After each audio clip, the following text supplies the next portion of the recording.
Merci beaucoup Iseult de prendre le temps de nous répondre et d'être parmi nous aujourd'hui. Est-ce que tu peux te présenter et présenter ton film que nous allons voir donc dans quelques minutes? Moi, je suis Iseult Renard, j'ai 26 ans, je suis une scénariste réalisatrice. Et le film que vous allez voir, c'est un court-métrage que j'ai fait il y a 2 ans maintenant, qui s'appelle Arrête de faire la gueule Isa. Isa est une jeune fille de 16 ans qui a une maladie dentaire incurable qui fait qu'elle perd ses dents. À travers ses épreuves et le regard des autres, comment va-t-elle faire pour commencer à sourire à la vie? On pourrait dire que c'est une comédie dramatique, mais il y a également du fantastique, un peu d'horreur. Donc c'est un peu difficile à catégoriser, mais j'aime bien jouer avec les genres. C'est surtout un teen movie, ça se passe dans un lycée avec des très jeunes comédiens.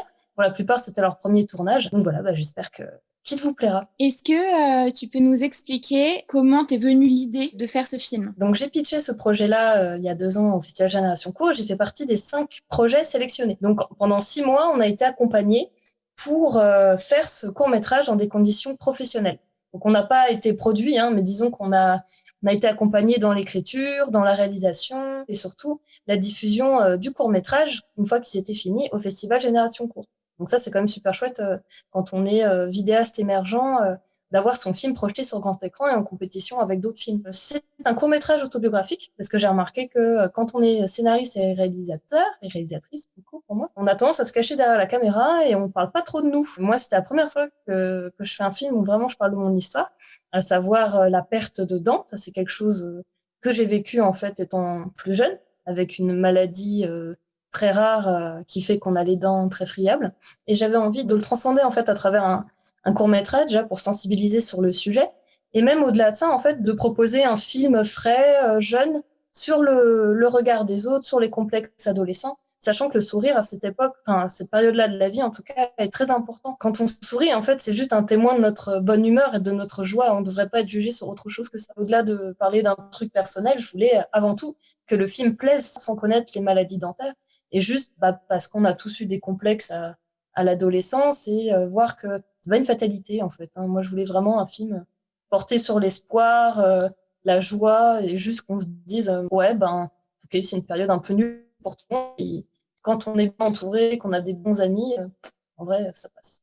Est-ce que tu peux nous parler des sélections en festival? J'ai commencé à le distribuer sur des plateformes. Ça centralise en fait plusieurs festivals et on envoie la version moyennant parlant coût d'un timbre. Enfin voilà, maintenant il y a des structures en fait qui existent pour simplifier toutes ces démarches. Moi, j'avais rencontré Gauvin de Cinémas, du coup, qui organise la soirée ce soir, qui avait commencé à lancer son dispositif de distribution de courts-métrages. Donc, moi, j'ai fait partie des premiers films qu'il a distribués. Donc, j'ai eu des sélections et des prix grâce à lui. Et ensuite, j'ai un distributeur italien qui a distribué aussi mon film. Donc, en fait, toute la partie France et Italie, c'est pas moi qui m'en suis chargée. C'était Cinémas et mon distributeur italien. Et ensuite, tous les autres pays, en fait, où j'ai eu des sélections, c'est moi qui les fait. Est-ce que tu peux nous parler de tes meilleurs souvenirs de tournage et du principal enjeu, la première problématique que tu as rencontrée lors de la production du film? Tout le questionnement, ça a été de comment on fait pour simuler des pertes de dents. Sauf que c'est un peu compliqué à faire en post-prod. Donc, on s'était dit, bon, on va tester avec du vernis noir, des trucs exprès pour les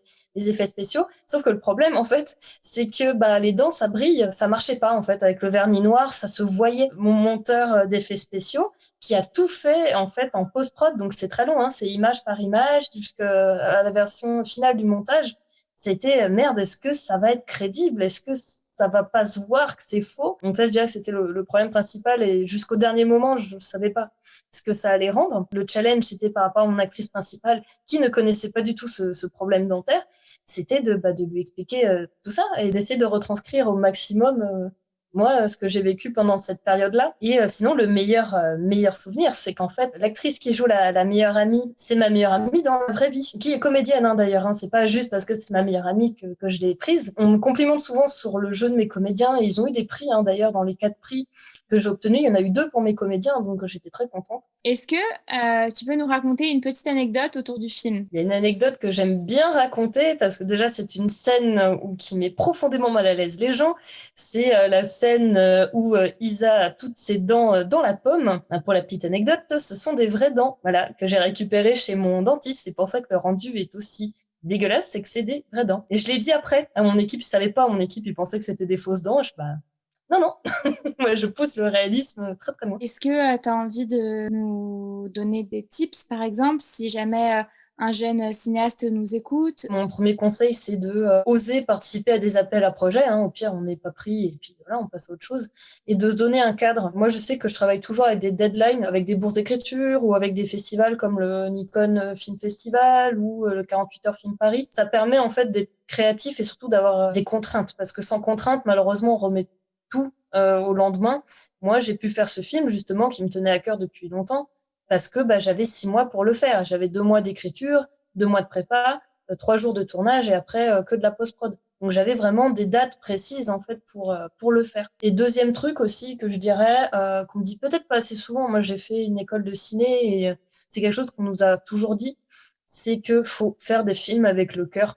C'est con, mais si on fait des films juste parce que je sais pas, on veut percer ou correspondre à une mouvance ou une mode du moment dans le milieu de l'audiovisuel ou du court-métrage, on sera juste frustré si le film ne marche pas parce qu'on n'aura même pas mis nos tripes.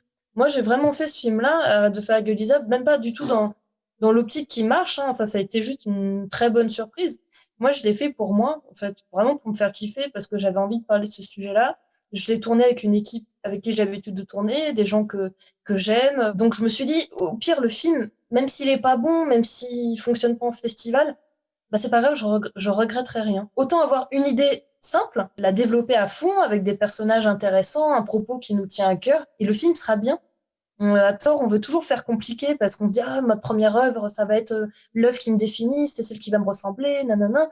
Non, faites juste un truc parce que vous avez envie de le faire et ça sert à rien de partir dans des concepts compliqués en fait. Ça, c'est une fausse idée, je pense, pour les premiers films. Merci beaucoup Iseult pour ton temps et je te souhaite plein de bonnes choses pour la suite. Merci à toi. Merci beaucoup.